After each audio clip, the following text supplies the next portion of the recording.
Sudah ya?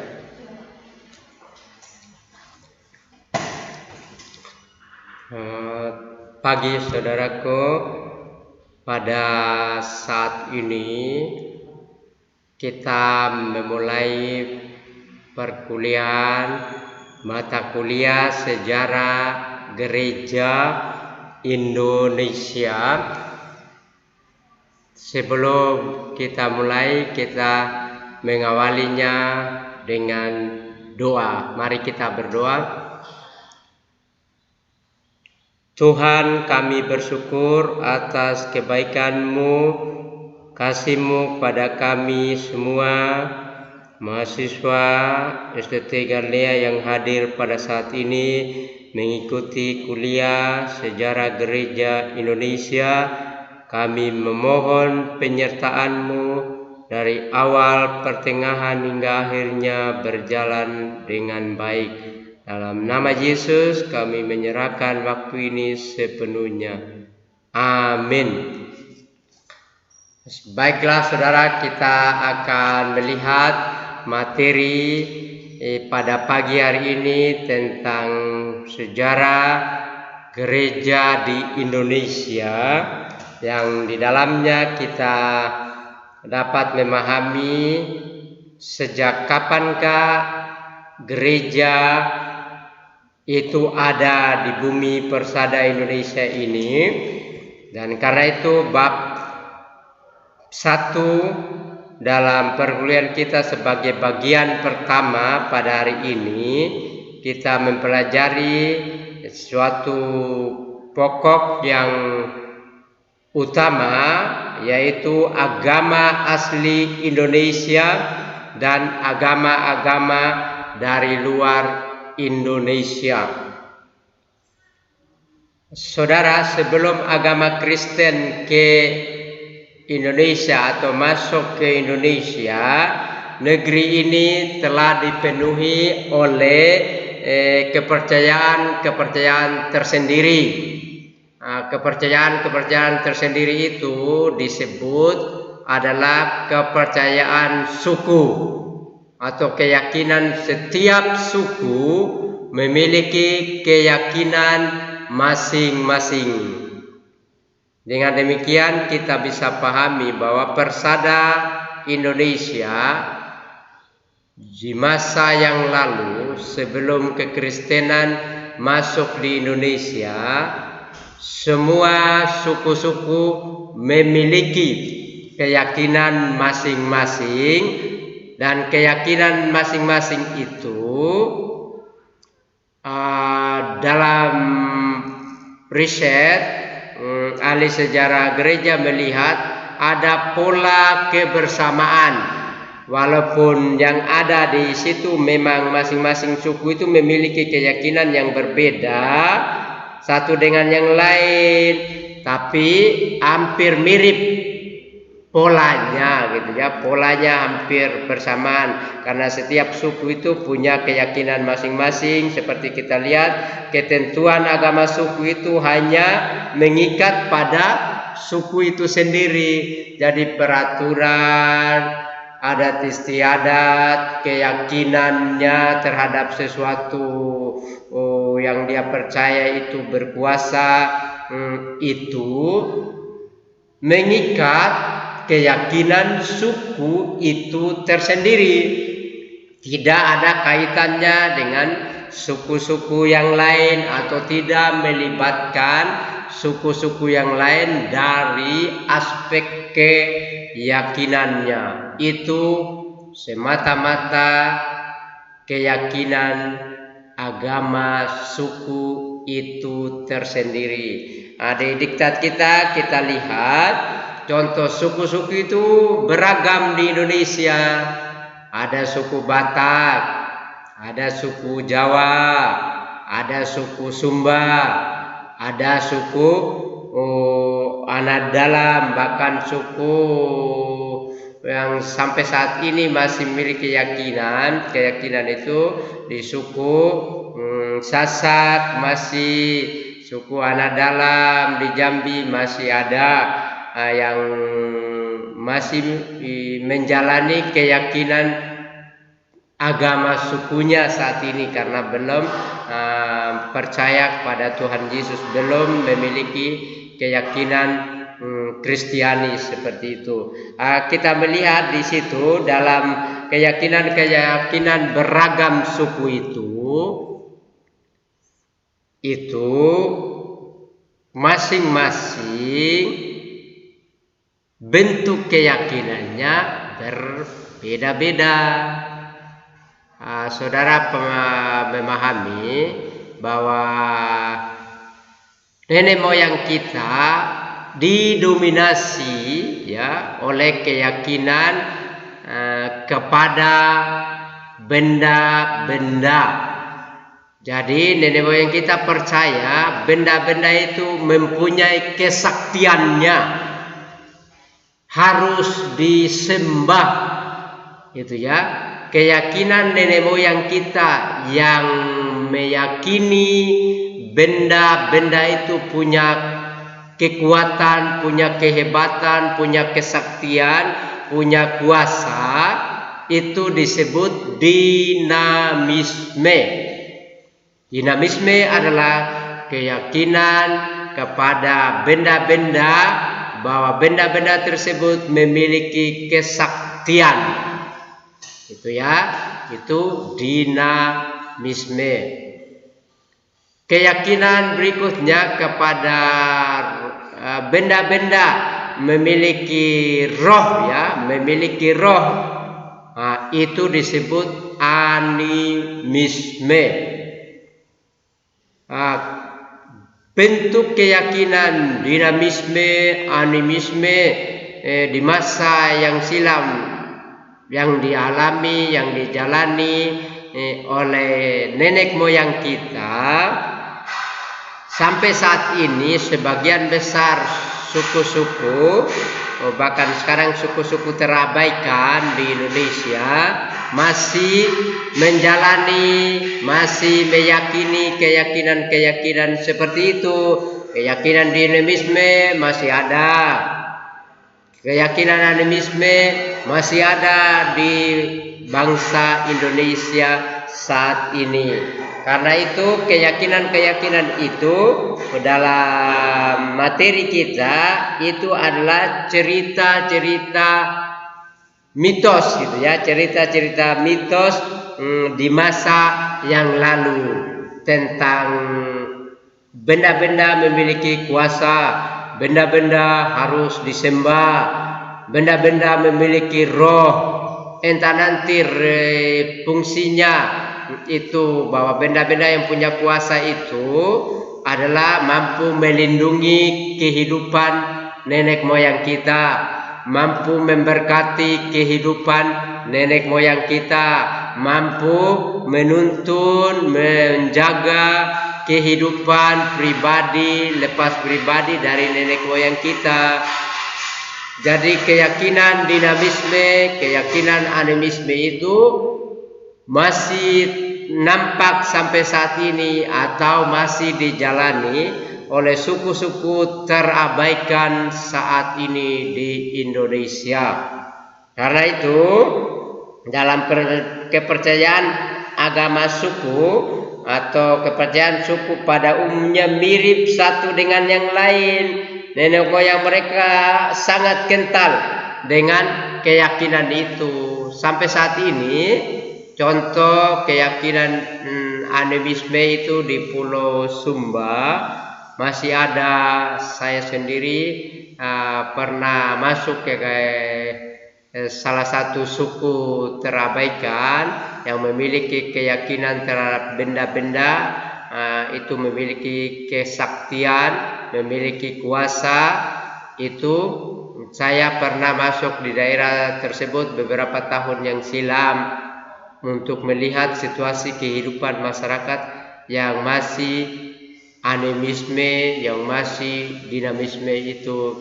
Karena itu kita belajar pada hari ini tentang agama, suku, dan kehidupan masyarakat Indonesia dalam konteks atau waktu di masa yang lalu sebelum agama Kristen masuk ke Indonesia.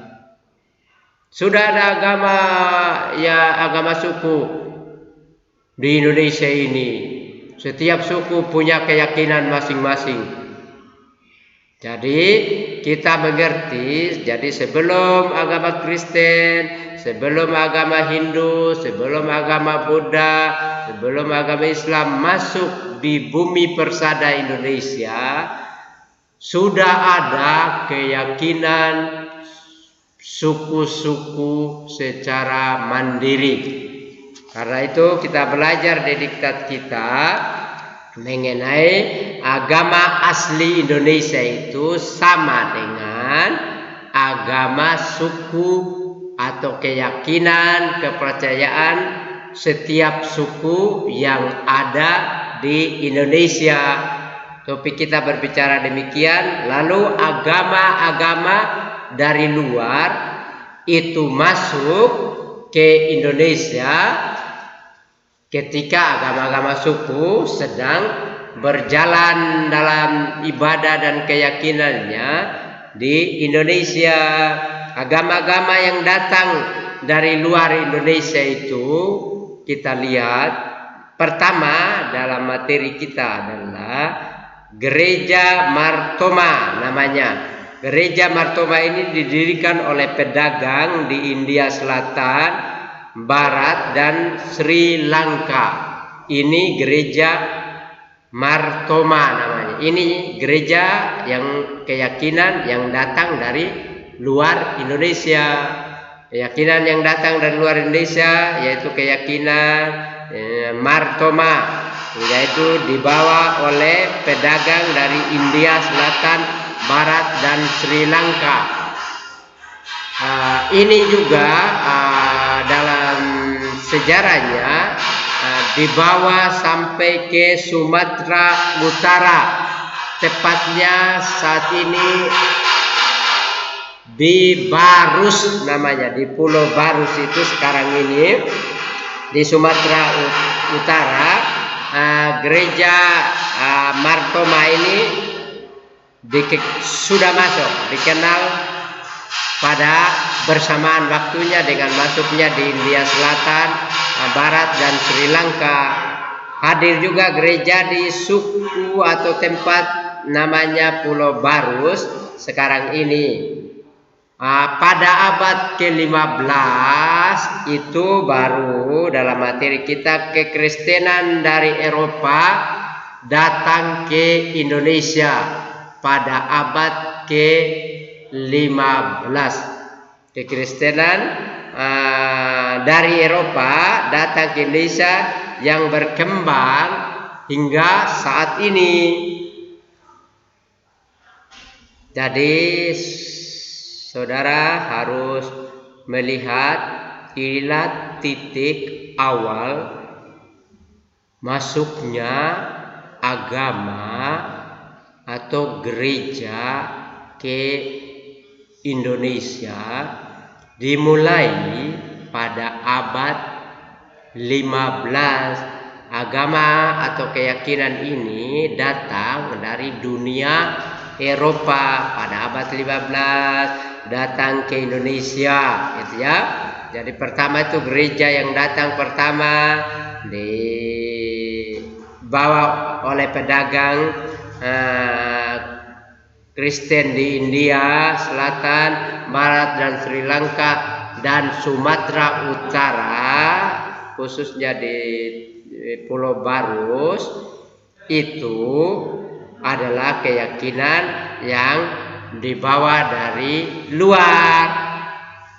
Abad ke-15 ya, kekristenan atau agama Kristen dari Eropa memasuki Indonesia.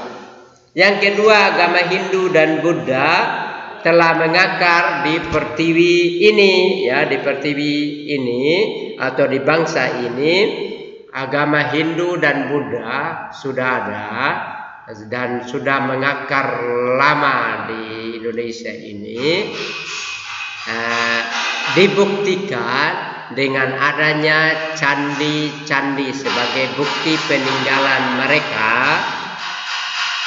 Adanya candi-candi seperti yang ada di Jawa Timur, candi-candi yang ada di Jawa Tengah, gitu ya.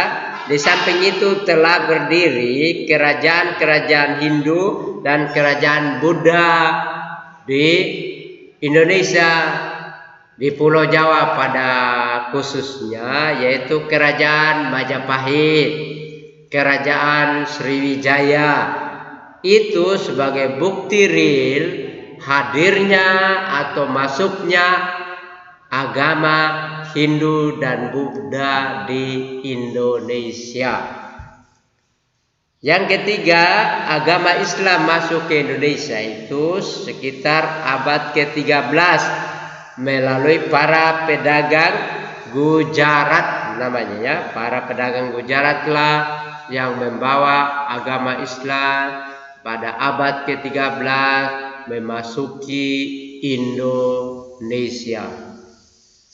Dari uraian di atas kita lihat bahwa inilah waktu-waktu masuknya agama Hindu, agama Buddha, agama Kristen, agama Islam ke Indonesia.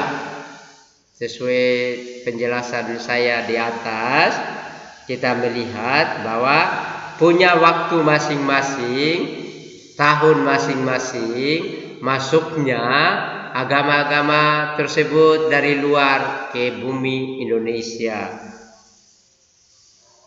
Berikutnya kita lihat di diktat kita perkembangan agama Kristen dan orang Barat. Pokok berikutnya perkembangan agama Kristen dan orang-orang Barat. Kita lihat di diktat kita pada abad 15 orang Portugis yang datang ke Indonesia adalah memeluk agama Kristen Katolik. Ya, jadi kita lihatin masuknya agama Kristen Katolik di Indonesia itu sekitar abad ke-15. Orang Portugis lah yang membawa agama Kristen Katolik di Indonesia. Kemudian beberapa waktu kemudian datanglah orang-orang Belanda membawa agama Kristen Protestan. Perlu dipahami, jadi jika ada pertanyaan siapakah yang membawa agama Katolik di Indonesia, kita akan menjawab itu orang-orang Portugis pada abad ke-15. Siapakah yang membawa agama Kristen Protestan di Indonesia? Jawabannya adalah orang-orang Belanda yang membawa agama Kristen Protestan di Indonesia, gitu ya. Jadi secara khusus kita lihat yang duluan masuk agama Kristen Katolik sebelum Protestan masuk itu pada permulaan perkembangan agama Katolik itu di materi kita sifatnya irealistis, gitu ya. Ada istilah irealistis, itu artinya bahwa kaum awam kurang mempunyai suara di dalam gereja. Irealistis itu artinya kaum awam itu kurang memiliki suara di dalam gereja. Alasannya apa? Itu karena mereka berada di bawah imam. Ya, mereka berada di bawah imam dan semua imam-imam itu dibawa oleh uskup dan uskup-uskup di bawah paus. Jadi hierarki urutannya mereka pertama jemaat, baru di atas jemaat itu ada imam, di atas imam itu ada uskup, di atas uskup nomor 1 pimpinan utama adalah paus. Paus itu diyakini atau dianggap sebagai pengganti Tuhan Yesus. Jadi kehidupan yang hierarki ini membuat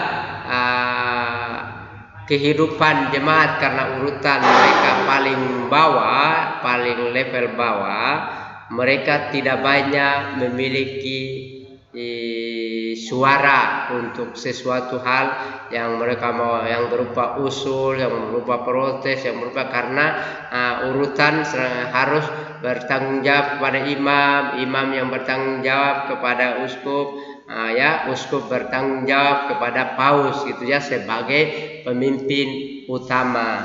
Jadi itu yang disebut perkembangan agama Katolik itu bersifat idealistis gitu ya, idealistis. Agama Katolik juga kita baca di materi kita memiliki sistem hierarki yang tersebut di atas, tapi memiliki organisasi yang sangat kuat, rapi.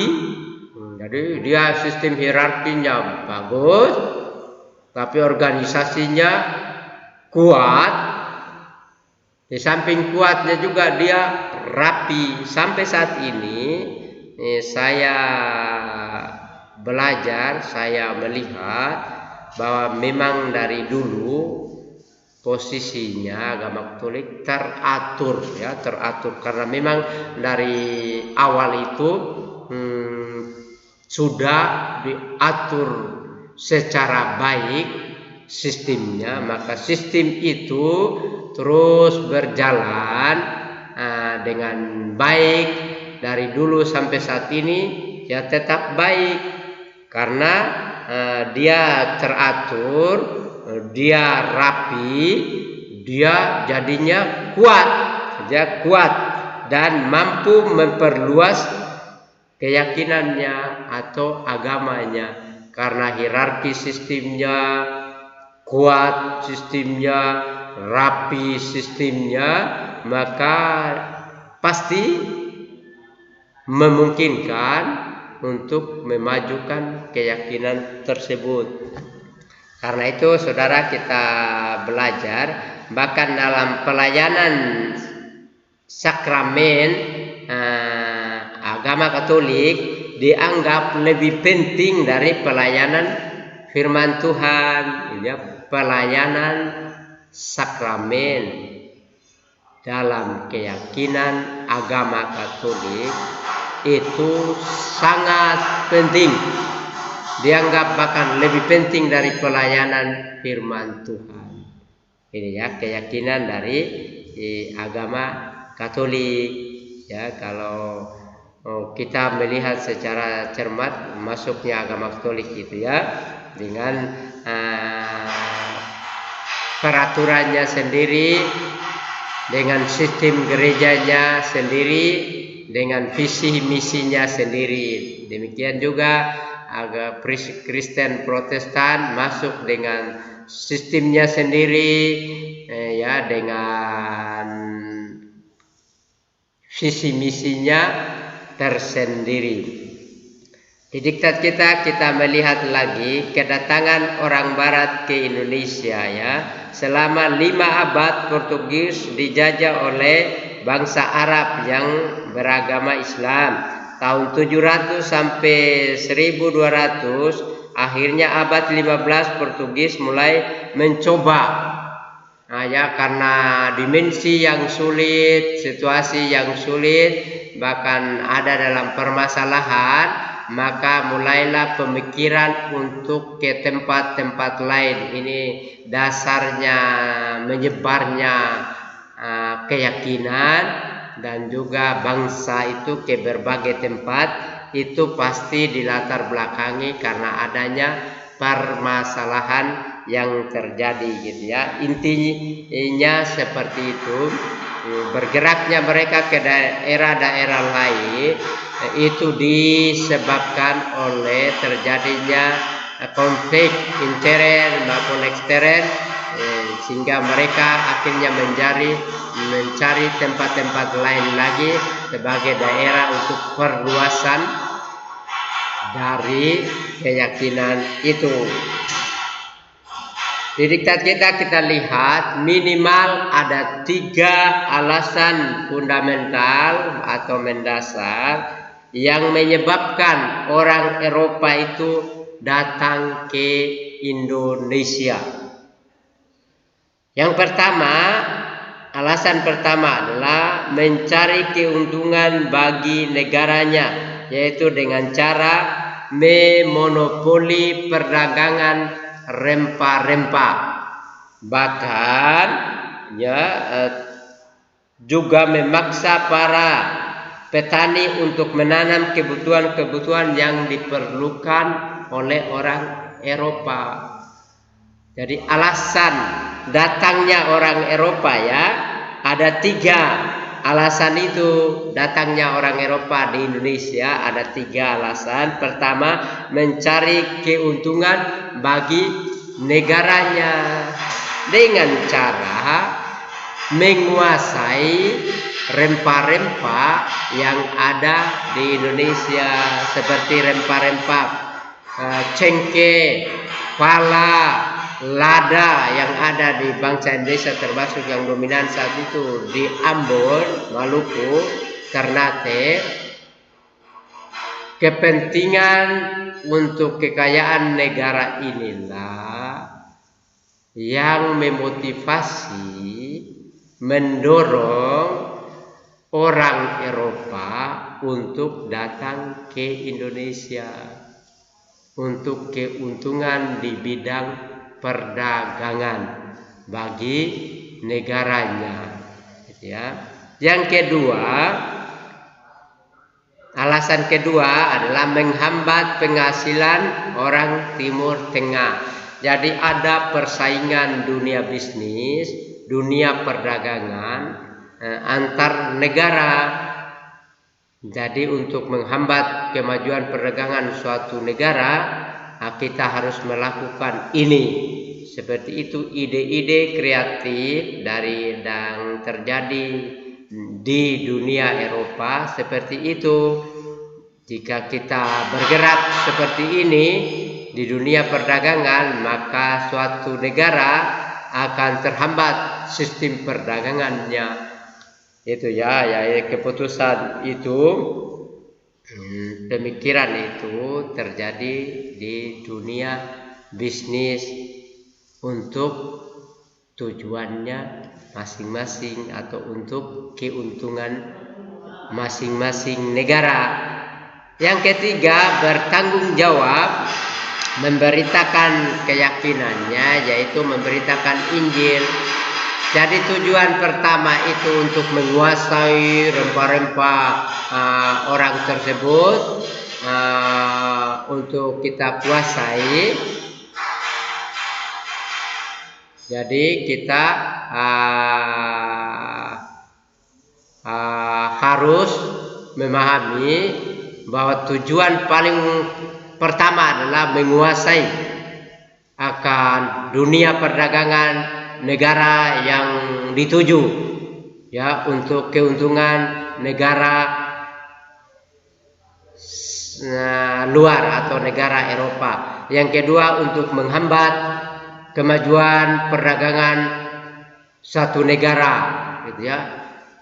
Di samping visi misi untuk negara, untuk menghambat negara lain, ada lagi tujuan lain yang ketiga, itu untuk memberitakan Injil, memberitakan kepercayaan, memberitakan agama masing-masing, Itu tujuan ketiga yang kita lihat di situ. Maka tahun 1498 itu kapal-kapal Portugis di bawah kepemimpinan Vasco da Gama akhirnya mampu melewati ujung selatan benua Afrika dan berlayar ke India. Beberapa tahun kemudian, 1492, kapal-kapal Spanyol yang sedang dalam perjalanan ke Asia melalui Atlantik tidak menemukan rintangan, yaitu benua yang dikenal oleh orang Eropa sebagai benua Amerika. Ya, karena itu mulai abad ada perlombaan antara kedua negara tersebut yang tak bisa tidak merugikan kepentingan bersama. Nah, ini kita lihat ya. Jadi Vasco da Gama sebagai pemimpin saat itu akhirnya mampu melewati ujung selatan benua Afrika dan terus berlayar ke India. Ini gerakan dari yang terjadi di dunia barat, khususnya Portugis bergerak dengan kapalnya untuk mengadakan pelayaran ke beberapa benua dengan visi misi yang dia sudah pegang teguh seperti itu. Nah, itu penjelasan saya mengenai agama-agama suku pada bab 1 ini yang sudah ada di Indonesia sesuai topik bab 1, agama suku dan masuknya agama lain dari luar di Indonesia. Jadi kesimpulan deskripsi saya untuk bab 1 adalah sebelum agama Kristen masuk ke Indonesia, keyakinan agama suku di berbagai tempat itu sudah ada. Keyakinan agama suku itu mengikat sesuai suku masing-masing. Jadi keyakinannya itu terikat dengan kepercayaan suku itu tersendiri, gitu ya. Seperti saya katakan tadi, dinamisme itu adalah kepercayaan kepada benda-benda itu memiliki kesaktian dan benda-benda itu harus disembah. Itu adalah kepercayaan dinamisme. Kepercayaan kepada benda-benda yang memiliki roh dan itu harus disembah, itu disebut animisme. Di dalam keyakinan seperti itu masuklah orang-orang atau keyakinan dari dunia barat pada abad ke-15, yaitu dari Eropa datang ya, dari Portugis datang pertama. Itu ya. Jadi lalu setelah itu datang juga dari Belanda dengan visi misinya perdagangan dan visi misinya menyebarkan keyakinan mereka kepada Indonesia yang sedang kala itu nenek moyang kita sedang melakukan ibadah dalam agama suku. Saat ini kita belajar masuk ke berikutnya di materi kita bab 2 mengenai perkembangan kekristenan di Kepulauan Maluku. Ya, sekarang yang disoroti adalah perkembangan kekristenan di suatu pulau yang bernama Pulau Maluku atau Ambon ya, atau Ambon gitu. Para misionaris sebagai pekerja paus ya, para misionaris itu sebagai pekerja paus. Jadi para misionaris itu masuk ke wilayah pertama mereka sasarannya melalui wilayah bagian timur, yaitu pada abad 15 itu Portugis menginjakan kakinya ke Kepulauan Maluku, atau pada abad 15 itu orang Portugis sampai atau tiba di Pulau Maluku atau Ambon. membawa keyakinannya atau kekristenannya, yaitu khususnya Katolik Roma ya, abad 15 datang ke Ambon atau Maluku membawa agama Katolik, gitu ya. Itu kita lihat bahwa Maluku mengalami perubahan di bidang politik dengan masuknya agama Katolik, orang Portugis di abad ke-15 itu. Maka kondisional atau kondisi orang-orang Maluku atau Ambon itu terjadi perubahan yang drastis atau terjadi perubahan besar di bidang politik maupun di bidang agama. Sebelumnya seluruh daerah Maluku itu menganut agama Sugo namanya. Agama Sugo ya, sebelum datangnya Portugis itu agama orang Maluku itu menganut kepercayaan Sugo. Tapi setelah orang Portugis masuk, terjadi beberapa raja kecil mulai melepaskan diri dari Kepulauan Halmahera dan memeluk agama yang baru yang dibawa oleh Portugis.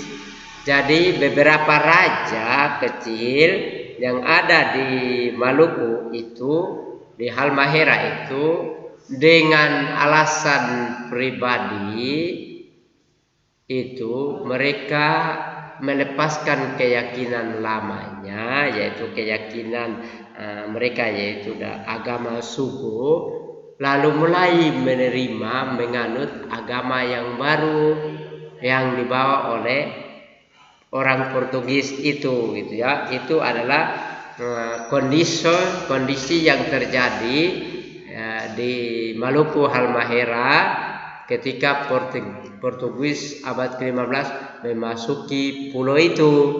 Kondisi itu terjadi di dunia politik, di dunia agama, gitu ya.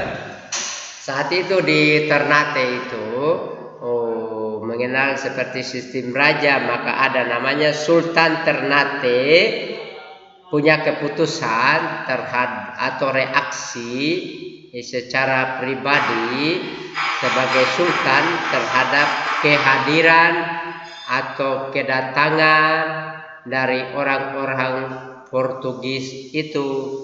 Dia punya keputusan seperti terlihat di diktat kita, itu memberikan kesempatan kepada Portugis untuk membangun benteng-benteng di Ternate sebagai pangkalan Portugis dan saudagar-saudagar dari Portugis. Jadi Sultan Ternate menyambut baik kehadiran bangsa Portugis atau orang Portugis di Ternate dengan mengizinkan mereka itu membangun itu pangkalan-pangkalannya di Ternate, pangkalan-pangkalan untuk dunia bisnis, untuk dunia perdagangan.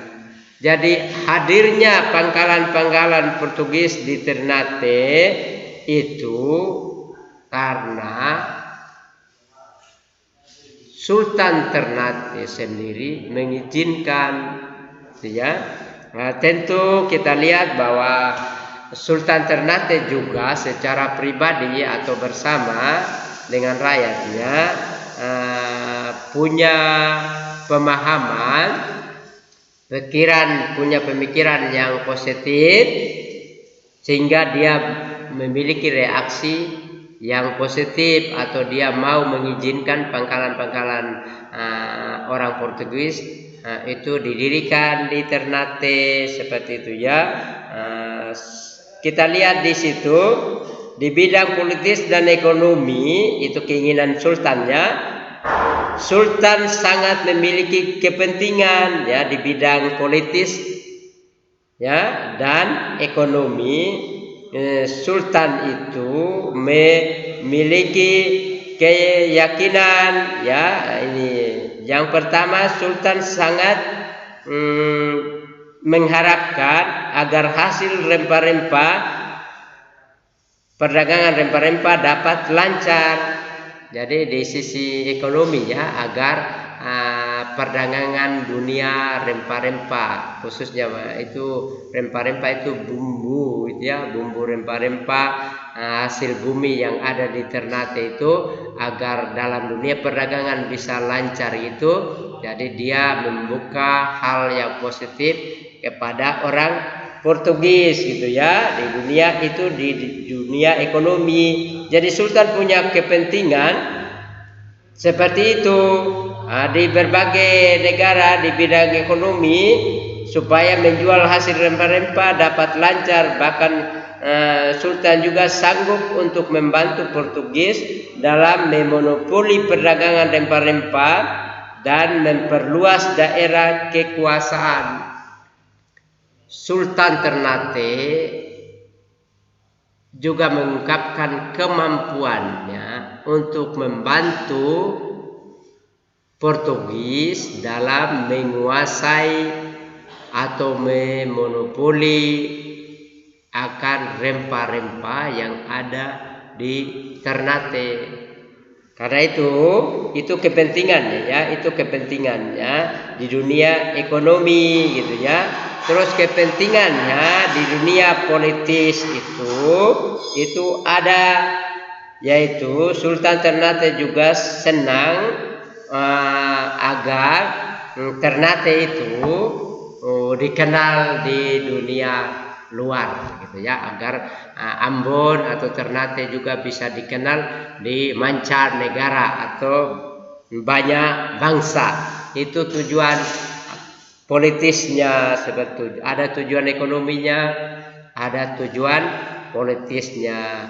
Tujuan ekonominya adalah agar lancar, ya, perdagangan di dunia bisnis rempah-rempah. Tujuan politisnya agar Ternate dikenal di berbagai belahan bumi, seperti itu, ya. Jadi Sultan Ternate kelemahannya kita lihat di sini, dia tidak senang melihat misi di Ternate itu, ya.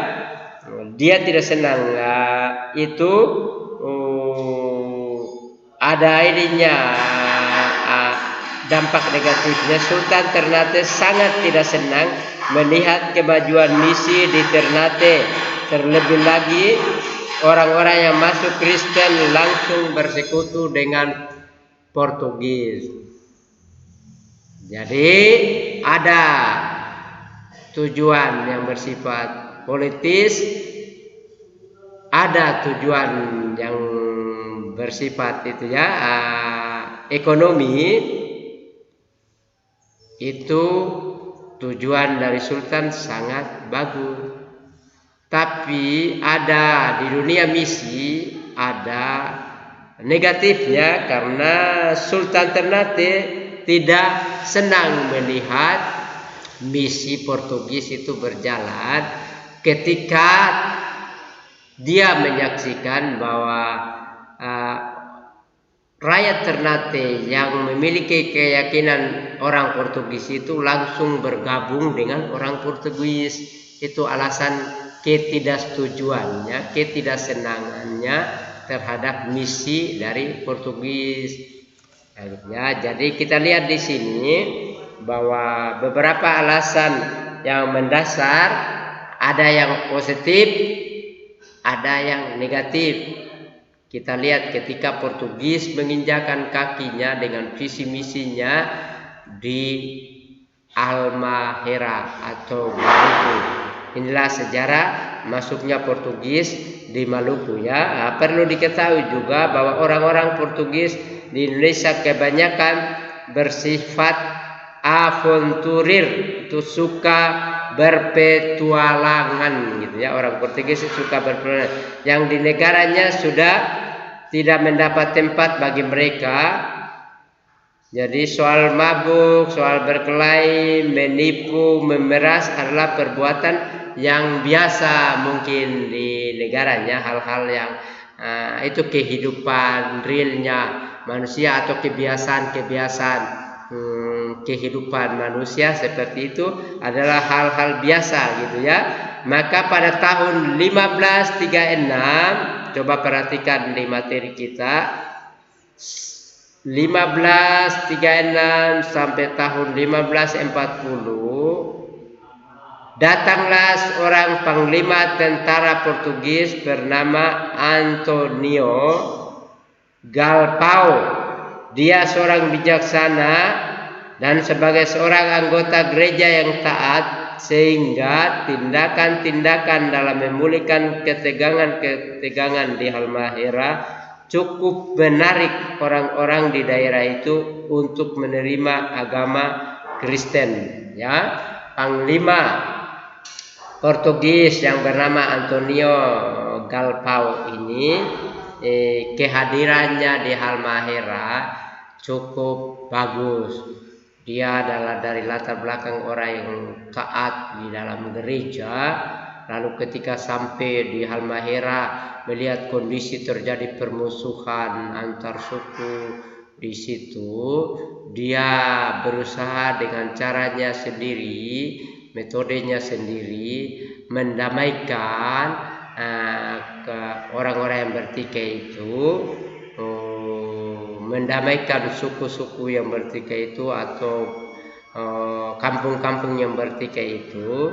Tindakan dari Antonio Galpao ini membawa dampak yang positif bagi orang yang melihatnya, sehingga mereka sangat mudah atau sangat cepat untuk menerima agama Kristen, gitu ya.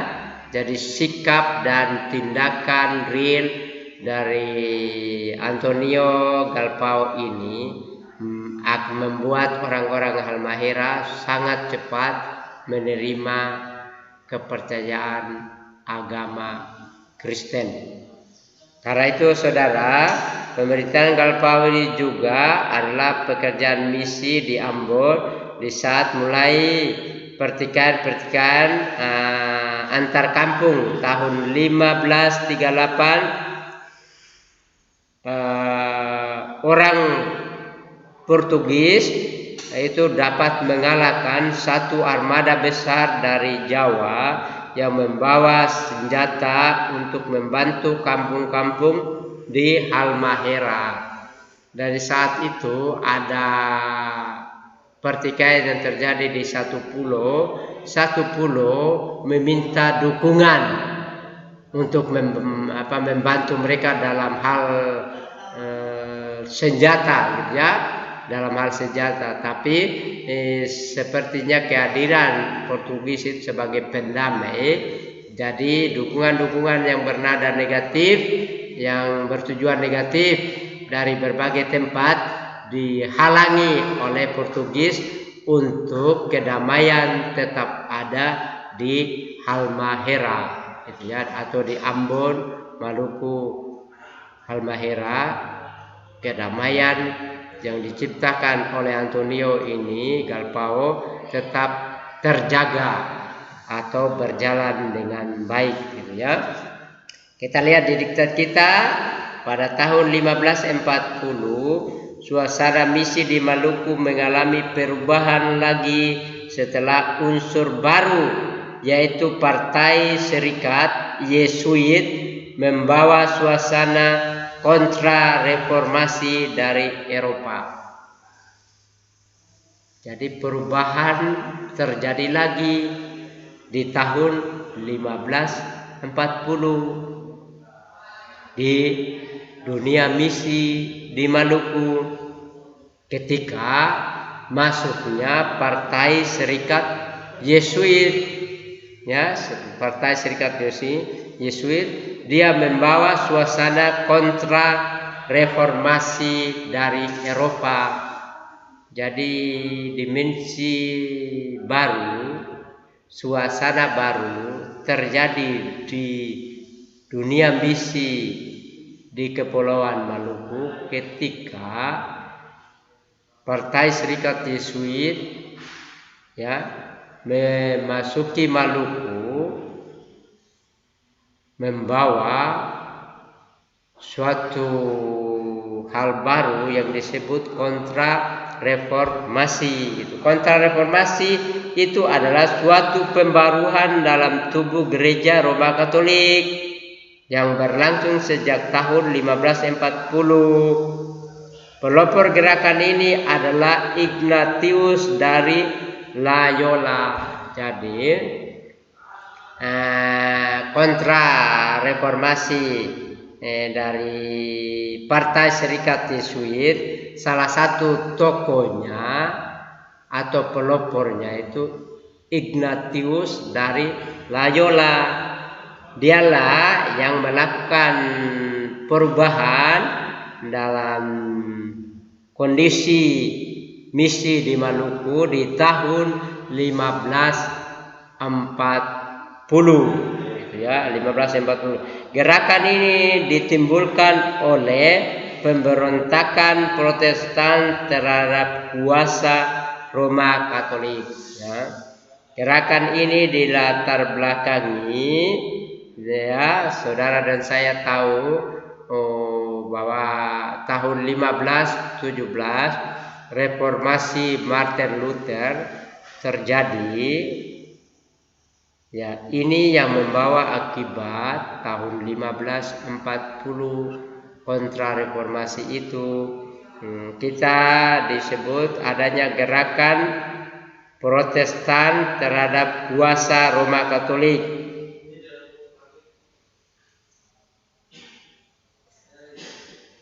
31 Oktober 1517 Martin Luther menempelkan 95 dalilnya di pintu gerbang Wittenberg dan memulai gerakan dengan dasar Roma 1 ayat 16-17. Dasar itulah yang menjadi kekuatannya untuk bergerak melakukan reformasi gereja Katolik saat itu. Maka lahirlah gereja Kristen Protestan, dan sampai saat ini di Pulau Sumba kadang masih memperingati tanggal 31 Oktober itu sebagai hari reformasi ya. Jadi reformasi yang terjadi pada tahun 1517 oleh Martin Luther membawa akibat lebih lanjut sampai tahun 1540 ordo dari Yesuit itu, ordo Yesuit namanya, di bawah pimpinan dari Ignatius Loyola itu bergerak dengan visi misinya sendiri ya, dengan misinya sendiri. Jadi kita lihat di sini gerakan ini ditimbulkan memang oleh pemberontakan Protestan terhadap kontra Katolik, tetapi bukan hanya Protestan yang ditentang oleh kontra reformasi, melawan juga pandangan yang telah muncul zaman Spanyol dan Portugis, yaitu bahwa gereja adalah alat negara untuk bidang kerohanian. Jadi dua masalah yang terjadi selain reformasi. Kontra reformasi itu muncul di bawah pimpinan Ignatius Loyola karena ada pandangan atau pemahaman bahwa gereja adalah alat negara untuk bidang keagamaan. Jadi intinya beberapa masalah mendasar yang terjadi inilah yang menyebabkan ya Ignatius muncul dalam Partai Serikat Yesuit ya. Jadi ini membuat kondisi baru di Halmahera itu dialami atau itu terjadi. Ambrosius, Agustinus, para paus pada abad pertengahan telah berjuang menentang pandangan ini. Hanya paus-paus telah memutarbalik ideologi negara dan menyatakan bahwa negara adalah pelayan gereja. Jadi ini terjadinya perbedaan pandangan masing-masing para paus saat itu, sehingga dengan alasan masing-masing mereka mengemukakan cara pandang masing-masing terhadap eksistensi gerejanya dan dengan kaitannya dengan negaranya. Jadi berbagai alasan ini, berbagai pandangan ini, itulah yang mengakibatkan perbedaan-perbedaan itu terjadi dan tindakan-tindakan dari yang bersangkutan itu muncul di dunia barat dan juga sampai di Indonesia secara khusus. Ordo atau Partai Serikat Yesuit ini 1540 itu sampai di Maluku, Halmahera gitu ya, Halmahera. Kita lihat lebih lanjut lagi mengenai kemajuan misi yang terjadi di dunia Katolik, ya, yang terjadi di dunia Katolik khususnya di wilayah Maluku. Yang kedua di dalam materi kita, Franciscus Xaverius dan pekerjaannya di Maluku. Tokoh berikutnya adalah Franciscus Xaverius dan pekerjaannya di Maluku, Indonesia. Tokoh Xaverius lahir tahun 1506 dari keluarga bangsawan di Spanyol. Ia mempersiapkan diri untuk menjadi seorang imam tanpa merasa panggilan yang khusus. Tetapi waktu ia belajar ilmu teologi di Paris, bertemu dengan Ignatius. Ia menjadi salah seorang anggota pertama Serikat Yesus tahun 1534 sampai 1540. Hanya kebetulan saja ia menjadi seorang misionaris ke Asia. Tokohnya Franciscus Xaverius. Dia pernah bertemu dengan Ignatius. Memang tidak terlihat betul panggilannya gitu ya. Tapi dia mempersiapkan diri untuk menjadi seorang imam. Dia mempersiapkan diri untuk menjadi seorang imam. Khususnya dialah yang menjadi salah seorang anggota pertama Serikat Yesuit saat itu ya. Jadi dia punya visi, misi atau bertindak sebagai misionaris. Dia yang dengan belajar ilmu teologi dulu ya. Lalu dia bertindak menjalani tugasnya sebagai seorang imam. Nah, kita lihat di diktat kita bahwa sejak dia persiapkan diri itu di Eropa ya, maka Xaverius segera berangkat tahun 1542 meninggalkan Eropa. Dari tahun 1542 Xaverius itu ya meninggalkan Eropa untuk menjalankan tugasnya sebagai imam di Indonesia di bawah Ordo Serikat Yesus. Kedua kegiatan di Asia, Xaverius bekerja itu ya Xaverius bekerja dulu di gua di tengah-tengah orang Portugis dan Indo-Portugis yang kehidupannya saat itu mungkin tidak terlalu baik. Ia ingin melayani orang-orang pribumi dan berangkat ke daerah pantai di sebelah utara Goa untuk membina jemaat yang terlantar di sana. Setelah 2 tahun di India, ia mendengar kabar tentang kesempatan baik di Sulawesi Selatan. Ya, setelah 2 tahun di India, ia mendengar kabar yang menyenangkan atau kabar gembira, kabar baik tentang kehidupan orang Indonesia di Sulawesi Selatan. Lalu ia berangkat ke Malaka, ia berlayar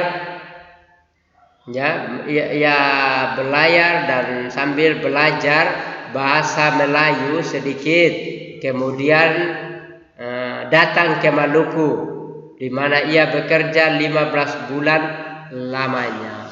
Jadi dia mempersiapkan diri, dia dengar kabar tentang Sulawesi Selatan, dia belajar bahasa Melayu sedikit, baru dia datang di Ambon dan bekerja di Ambon selama 15 bulan.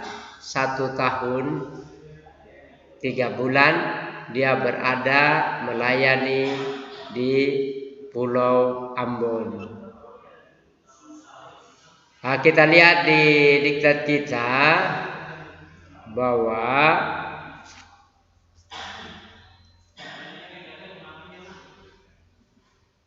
pelayaran Xaverius di Ambon, di Ternate dan Halmahera.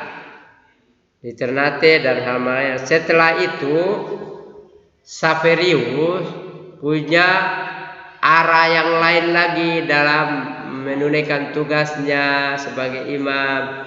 Ia bergerak dan pergi atau berangkat ke Jepang. Jadi ia berangkat ke Jepang, Xaverius ini dalam biografinya ya, riwayat hidup dan pelayanannya. Saya rasa itu secara singkatnya kita lihat di diktat kita. Ia berangkat ke Jepang, ia meninggal dunia di suatu pulau kecil lepas pantai Tiongkok sebelum usaha untuk memasuki negeri itu gagal tahun 1552. Xaverius meninggal di Tiongkok ya, di suatu pulau yang kecil 1552. Pada tahun 1622 oleh Gereja Roma Katolik, Xaverius dinyatakan sebagai orang kudus atau santo oleh Gereja Roma Katolik. Jadi pada tahun 1622 itu Xaverius yang sudah meninggal itu dinyatakan sebagai orang kudus atau santo oleh Gereja Roma Katolik sebagai bentuk penghargaan terhadap Xaverius ini. Saudara, dalam diktat kita tertera pendidikan yang dijalankan oleh Xaverius ketika ia berada di dalam tugas pelayanannya selaku seorang misionaris. Di diktat kita pendidikan orang yang sudah menjadi Kristen itu, Xaverius itu setiap hari 2 kali 1 jam menyelenggarakan pelajaran agama Kristen. Jadi tiap hari Xaverius itu 2 jam lah menjalankan pelajaran agama Kristen ya, untuk anak-anak dan orang dewasa. Untuk itu ia memiliki rumus-rumus pokok iman Kristen. Xaverius ini memiliki tekad mengajar tiap hari ya kepada anak-anak dan orang dewasa dengan rumus-rumus pengajarannya atau pengajarannya itu memiliki rumus yang disebut juga pokok iman Kristen, yaitu pertama pengakuan iman rasuli, kedua doa Bapa kami. Ketiga, salam Maria. Keempat, ke-10 perintah Tuhan. Dari keempat pokok iman Kristiani ini dalam agama Katolik dilakukan dan diajarkan oleh Xaverius kepada orang-orang yang ada di Maluku, Indonesia, setiap hari 2 jam. Yang dewasa, yang masih anak-anak, diajar tentang pokok pengajaran iman Kristiani ini. Inilah sistem belajar terhadap ajaran Katolik yang dilakukan oleh Xaverius di Maluku dalam kesehariannya pada saat dia berada di Maluku saat itu selama 15 bulan. Pembelajaran ini terus dia lakukan selama masih tugas di Maluku sebelum dia berangkat meninggalkan Maluku menuju Jepang. Kita lihat di Ternate, Xaverius juga menyusun semacam katekismus dalam bentuk syair yang mengandung penjelasan tentang pengakuan iman rasuli. Di sini Xaverius tidak hanya memperhatikan orang yang sudah masuk Kristen, tetapi juga bergaul dengan orang Islam yang menjalin akrab dengan Sultan Harun, meskipun akhirnya ada masalah yang terjadi di Ambon itu ya. Jadi dia juga menulis buku katekismus sambil mengajar kepada orang dewasa dan orang yang belum dewasa dengan pokok-pokok pengajaran seperti yang kita belajar di diktat ini, yang 4 pokok pengajaran ini. Dia juga menulis buku katekismus untuk pengajaran ke iman-iman Kristen orang Katolik yang ada di Maluku. Dia juga memperhatikan orang-orang di luar yang sudah menjadi Kristen itu kehidupan kerohanian mereka. Xaverius juga memperhatikan mereka, bahkan kerjasama dengan pihak-pihak terkait. Xaverius juga melakukan hal itu meski resikonya kadang bisa berselisih, tapi hal itu Xaverius tidak terlalu memperhatikan. Yang penting tujuan intinya mengajarkan pokok iman Kristen dengan kuat kepada orang-orang Ambon atau Maluku itu terlaksana. Daya tarik pribadi Xaverius, ia merasakan diri sebagai seorang perintis, tidak mau menetap di satu tempat. Jadi Xaverius itu merasa diri ya secara pribadi, saya ini sebagai perintis keyakinan atau gereja di salah satu tempat atau di berbagai tempat gitu ya. Jadi dia merasa diri sebagai perintis. Jadi ia tidak menetap di salah satu tempat.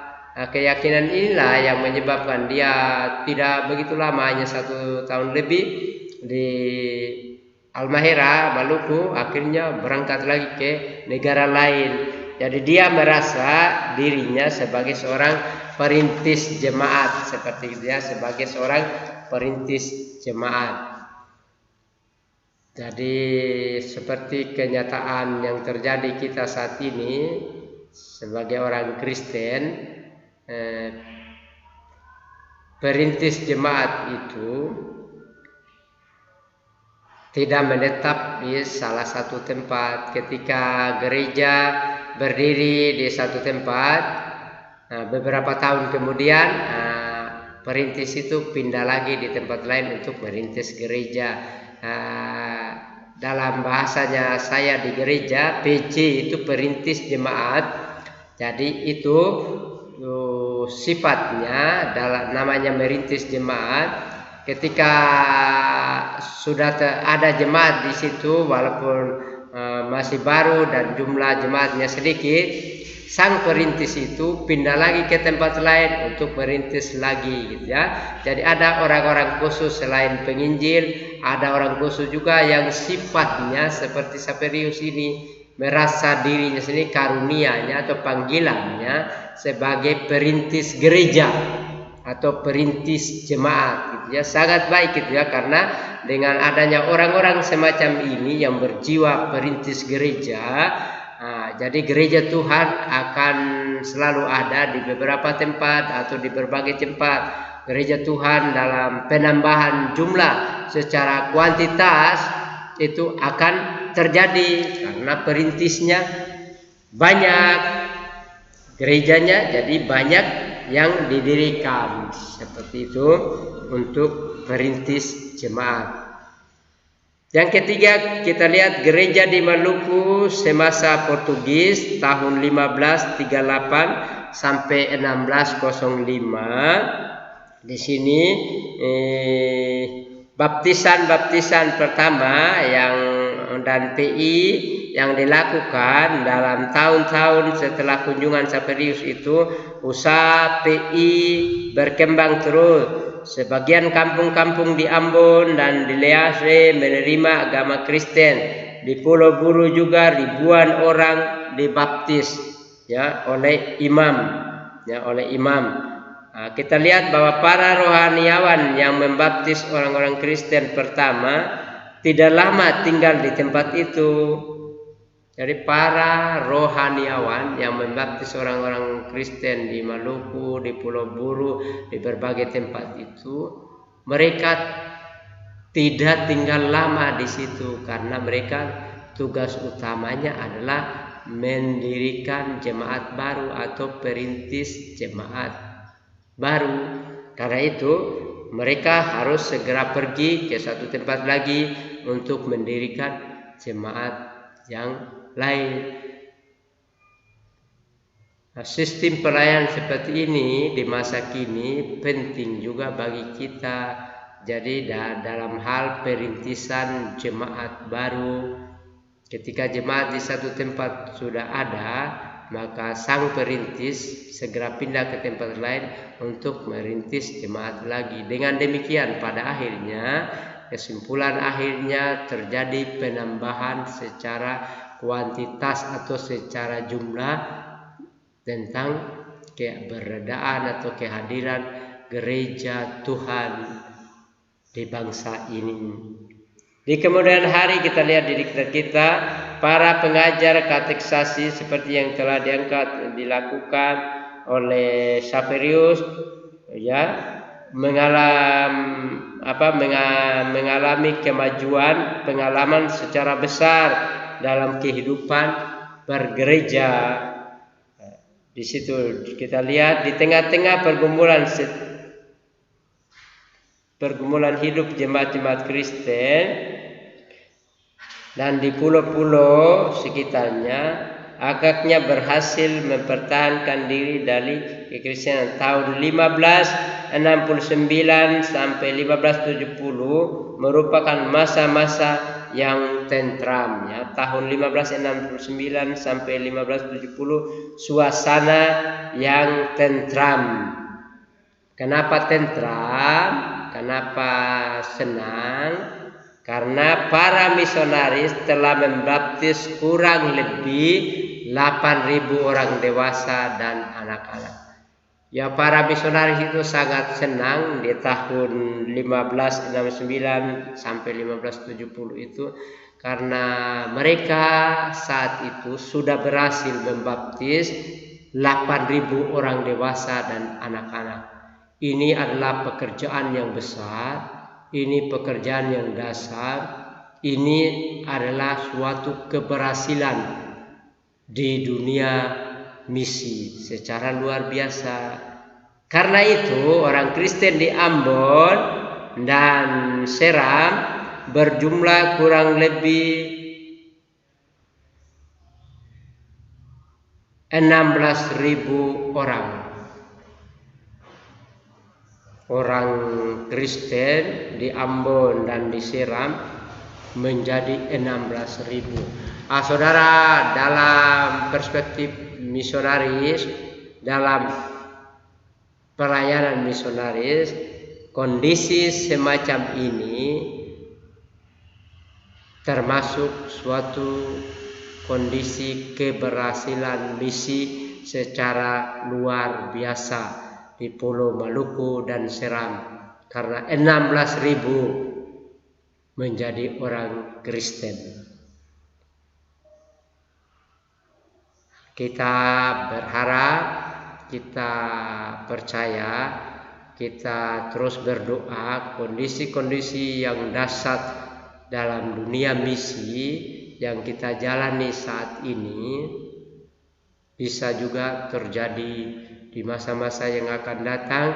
Kegerakan misi di dunia Kristen untuk pengembalian jiwa sesat kepada Tuhan, untuk pertobatan jiwa-jiwa sesat, kita doakan bisa juga terjadi dalam kehidupan pelayanan kita di masa kini.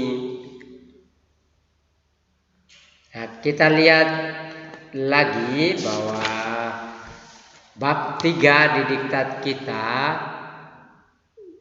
adalah pokok bahasan yang ketiga, pekabaran Injil di daerah Sangir Talaut, Nusa Tenggara Timur dan Jakarta dalam tahun 1500 sampai dengan 1800. Bagian ketiga atau bab 3 adalah bab 3 adalah di situ kita lihat pekabaran Injil di daerah di luar Ambon, ya, di Sangir Sulawesi atau Sangir Talaut itu, di NTT Nusa Tenggara Timur, Jakarta pada tahun 1500 sampai 1800. Kita lihat beberapa tempat pekabaran Injil ini dilaksanakan oleh para misionaris dalam tahun 15, kita lihat di diktat kita 1560-an, kekristenan mendapat tempat berpijak dalam perkembangan di Sulawesi Utara dan di Sangir Talaut. Titik tumbuh penyebaran Kristen ini nampak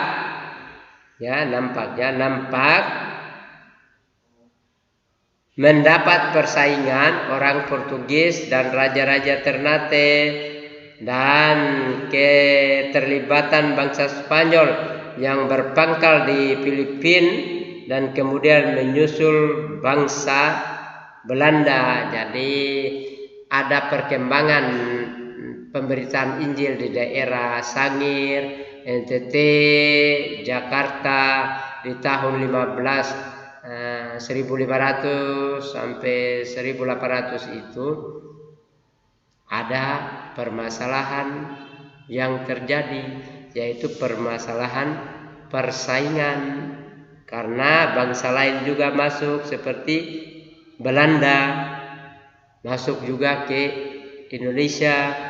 Jadi kita lihat di sini hal ini diperhatikan sekitar tahun 1563 Sultan Ternate bermaksud mengirim pasukan tentaranya untuk menaklukkan Sulawesi Utara demi perluasan daerahnya.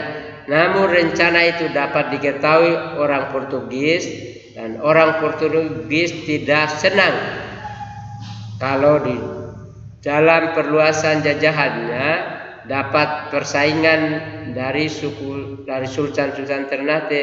Karena itu orang Portugis mendahului berlayar ke Sulawesi Utara tahun 1568 dengan pekerjaan Injil dilakukan. Jadi orang Sulawesi tidak mau, Portugis tidak mau terjadinya masalah, maka mereka duluan ke sana, ke Sulawesi untuk memberitakan Injil itu, ya. Nah, kita lihat di diktat kita bahwa ada seorang yang bernama Peter Mengelhaes Peter Mangalhais ini mengunjungi daerah lain di Sulawesi Utara. Di situ kita lihat Dispen di pantai utara Gorontalo.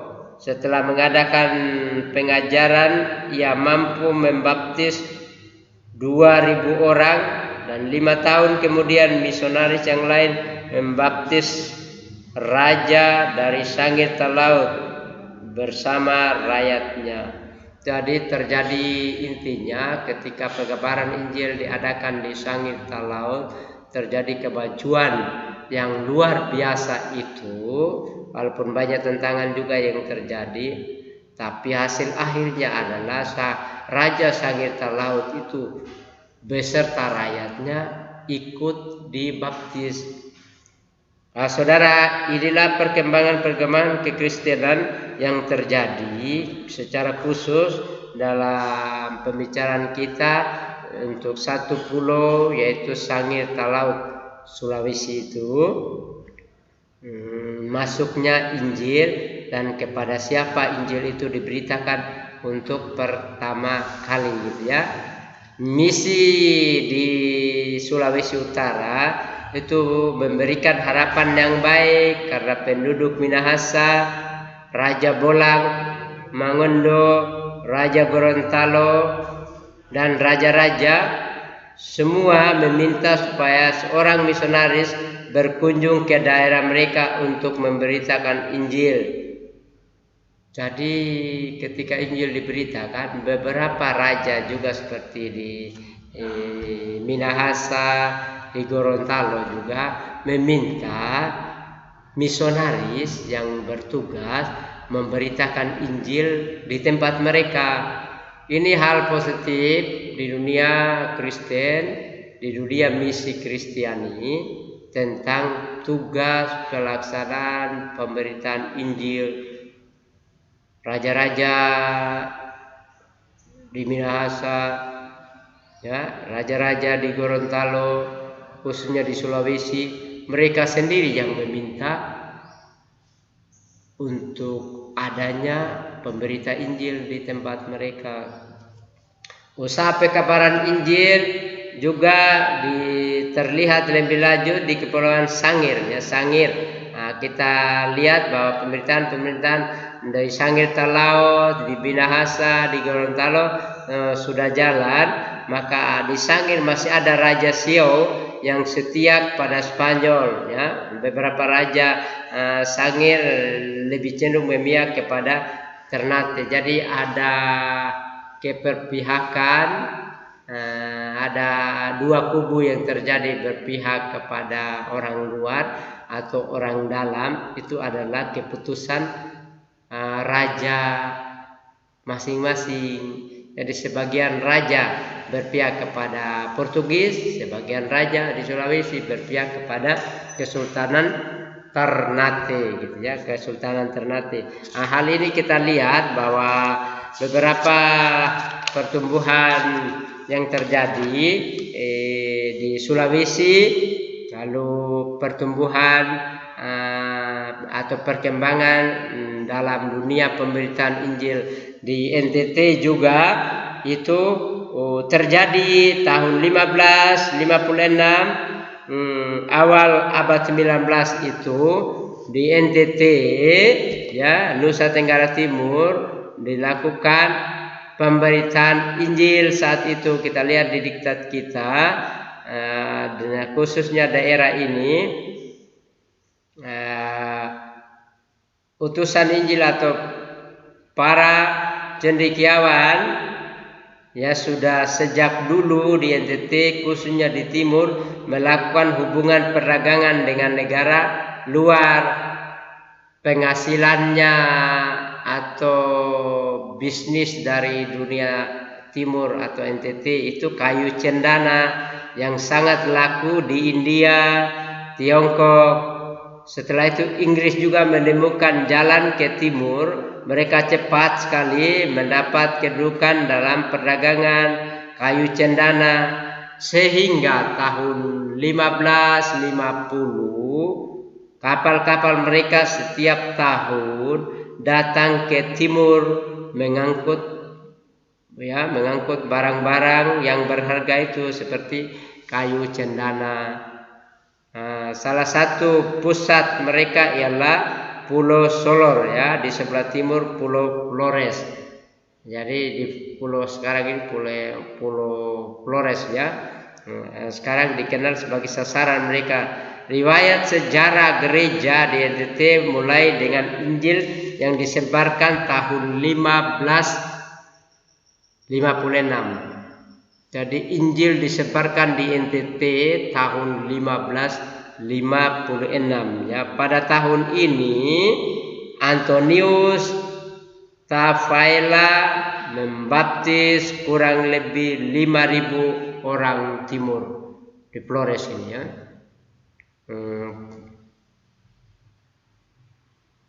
Antonius Tafaela misionaris ini membaptis 5.000 orang timur di Flores. Terus itu juga Larantuka juga daerah pelayanannya.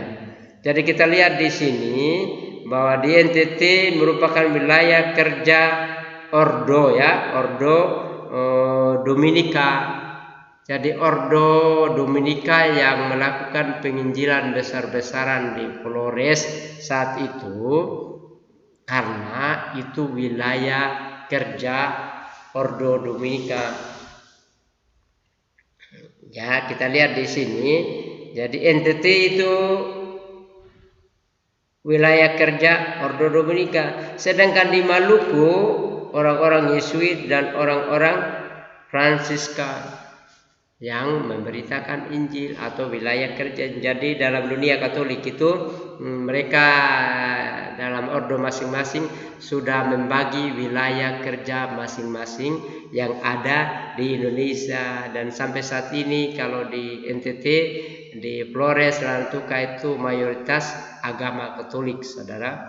Sampai saat ini mayoritas agama Katolik di NTT berada di Kepulauan Flores, Larantuka, Maumere itu didominasi agama Kristen Katolik. Kita lihat di sini untuk menjamin kehidupan orang Kristen baru, pater-pater, ya, pater-pater para pemberita Injil dalam dunia Katolik, mereka mengambil 2 langkah penting, ya, untuk menjamin kehidupan orang Kristen. Maka pater-pater itu mengambil 2 langkah penting, yaitu pertama mereka mengirim 2 orang pemuda ke Malaka agar mendapat pendidikan di sana. Jadi intinya mereka mengirim orang untuk sekolah, ya, untuk pendidikan lebih mendalam lagi tentang ajaran Katolik. Saat itu mereka kirim ke Malaka untuk mendapat pendidikan di sana. Kedua, pater-pater itu membangun benteng di Solor guna melindungi diri dari orang-orang Kristen dari serangan orang-orang lain, ya, dari serangan orang-orang lain. Contoh serangan orang-orang, karena saat itu terbagi 2, ya, Kristen Katolik sama Kristen Protestan. Jadi saling jaga diri lah, gitu, ya. Walaupun agama hampir sama secara itu, Kristen Katolik, Kristen Protestan, tapi selalu waspada diri itu selalu ada di dalam kehidupan pater-pater. Demikian juga di dunia Protestan para penginjil seperti itu, ya. Jadi kita lihat di sini bahwa perkembangan kekristenan di timur itu juga terjadi, tapi lebih dominan di dunia Katolik. Pertama di NTT, di Kepulauan Flores dan Larantuka. Perkembangan kekristenan di Indonesia bagian barat itu khususnya di Batavia tahun 1550 sampai 1800 di Batavia, ya. Kekristenan di Jawa, ya, Pulau Jawa abad ke-16 telah diislamkan, tetapi tidak seluruh bagian timur itu beberapa negara Hindu sebagai peninggalan masa Majapahit. Hubungan politis memang membawa serta hubungan agama. Beberapa tenaga misionaris dikirim untuk memberitakan Injil. Jadi di Batavia, kita lihat di sini, di Batavia kebanyakan kota Batavia itu dalam sejarahnya didirikan masalah pelayanan firman Tuhan yang terjadi dijalankan oleh Eusebes namanya.